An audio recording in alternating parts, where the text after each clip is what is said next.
नमस्कार.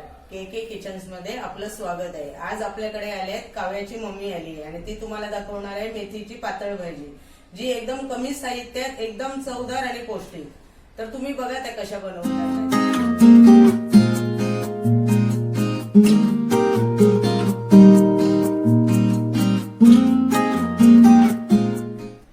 नमस्कार, मी काव्याची मम्मी आपलं केकेस किचन मध्ये स्वागत करत आहे. आणि मी आज तुम्हाला पातळ मेथीची भाजी कशी बनवायची ते दाखवत आहे. ही भाजी फार खाण्यासाठी फार चवदार लागते आणि तशीच पौष्टिकही आहे. थंडीमध्ये मेथी आता सध्या फार उपलब्ध असते बाजारामध्ये, तेव्हा मी तुम्हाला काय काय साहित्य लागतं ते सांगते. मेथीची भाजी बनवण्यासाठी प्रथम आपण मेथी घ्यायची आणि तुम्हाला मी इथे दाखवते की भाजी फक्त थोडेसे पुढचे जी देठं असतात, समोरची भाजीचे पाला तेवढाच घ्यायचा खुडून आणि तो स्वच्छ धुवून घ्यायचा.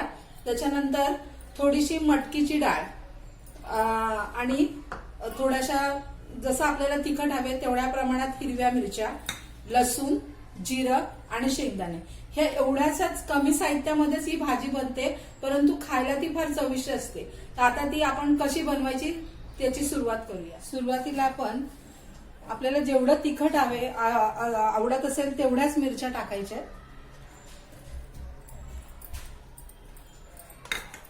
हा लसूण जरा 2 पाकळ्या जास्तच घ्यायच्या. थोडंसं जिरं आणि शेंगदाणे हे पूर्ण एकत्र. मीठ घालायचं नाहीये. मीठ नंतर शिजवल्याच्या नंतर भाजीमध्ये मीठ टाकायचंय, कारण पालेभाज्यामध्ये शक्यतो मीठ अगोदर टाकू नये. आता हे मी मिक्सरला लावून घेते आणि नंतर पुढचं प्रोसेस दाखवते. आपण आता गॅस ऑन करून घेऊ.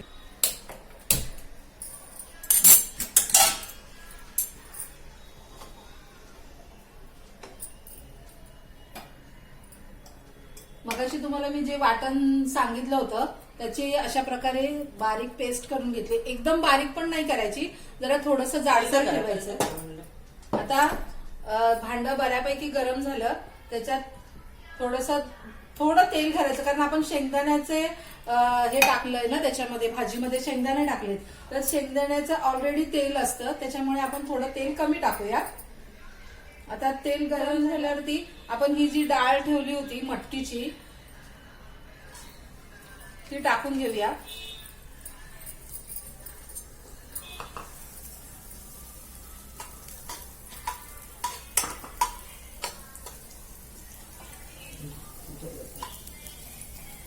डाळ जराशी थोडीशी तेलामध्ये परतल्याच्या नंतर आपण जी ही पेस्ट केली आहे वाटणाची ती टाकून घेऊया.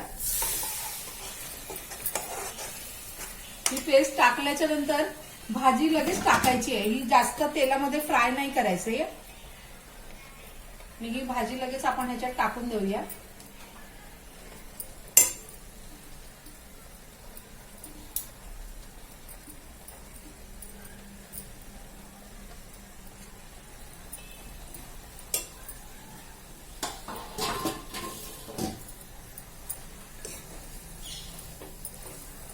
आता आपण मेथीची भाजी पातळ बनवतोय, त्याच्यामुळे आपल्याला थोडं पाणी ह्याच्यामध्ये थोडं ऍड करायचंय. जर आपल्याला पातळ करायची नसेल आणि सुकी हवी असेल तर अशीच ठेवायची आणि शिजल्याच्या नंतर घालवायची. परंतु आपल्याला कसं आहे पातळ बनवायची आहे, त्याच्यामुळे आपल्याला थोडंसं याच्यात आपल्याला पाणी ऍड करायचंय. आणि एक लक्षात ठेवायचंय, भाजी जेव्हा आपण करणार ना त्या याच्यावर झाकण अजिबात ठेवायचं नाही, कारण भाजी शिजताना जर आपण त्यावर झाकण ठेवलं तर मेथीची भाजी कडू होण्याची शक्यता असते. तर आता आपण आपल्याला जेवढं रस्सा हवाय ना तेवढं आपण पाणी घालायचं, ऍड करायचं.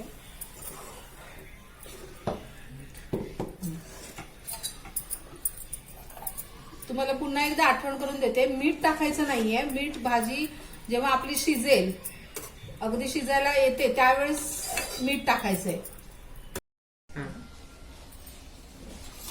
आता तुम्ही पाहू शकता भाजी आपली जवळजवळ शिजली आहे. आता फक्त शेवटला आपण चवीनुसार मीठ टाकूया त्याच्यामध्ये.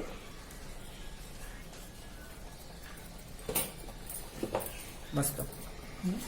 छान आणि वास पण बघ काय सुंदर सुटलाय ना, वास पण सुगंध मस्त येतोय. वगैरे. हो. आणि आता हलवून घेऊया थोडीशी. आणि मीठ टाकलंय म्हणून थोडस 2 मिनिटं आपण थोडीशी त्याचं मीठ प्रॉपर सगळ्या भाजीला लागलं पाहिजे म्हणून थोडस 2 मिनिटं तिला आपण शिजून हे करूया. पूर्ण भाजी शिजेपर्यंत आपण याच्यावर झाकण ठेवलं नव्हतं. आता भाजी 2 मिनिटात मीठ लागल्यावरती आपण बंद करूया. म्हणजे आपली भाजी आता रेडी झाली. तुम्ही पाहू शकताय आता आपली भाजी पूर्ण झाली, तयार झाली आहे. आता मी गॅस बंद करते. गॅस बंद केल्याच्या नंतर आपण ह्याच्यात थोडंसं वरून थोडंसं किंचितसं 1 चमचाभर तेल सोडायचंय, ज्याच्यामुळे अजून भाजीला उत्तम चव येते. भाजी पूर्ण झाल्याच्या नंतर, पूर्ण गॅस बंद केल्याच्या नंतर कच्चं तेल, हे पहा मी तुम्हाला दाखवते, बस एवढंच थोडंसं तेल टाकायचं.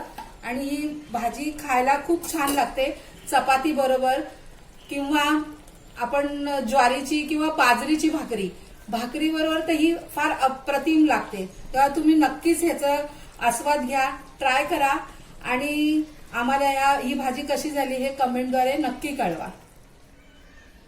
आज मी ही भाजी स्पेशल माझ्या बहिणबाईंसाठी इथे येऊन त्यांच्या किचन मध्ये बनवलेली आहे. ही भाजी तुम्ही भाकरी बरोबर खाऊन पहा आणि नक्कीच ही कशी झाली ही कमेंटद्वारे मला कळवा. केके किचनला लाईक करा, शेअर करा, सबस्क्राईब करा, कमेंट करा.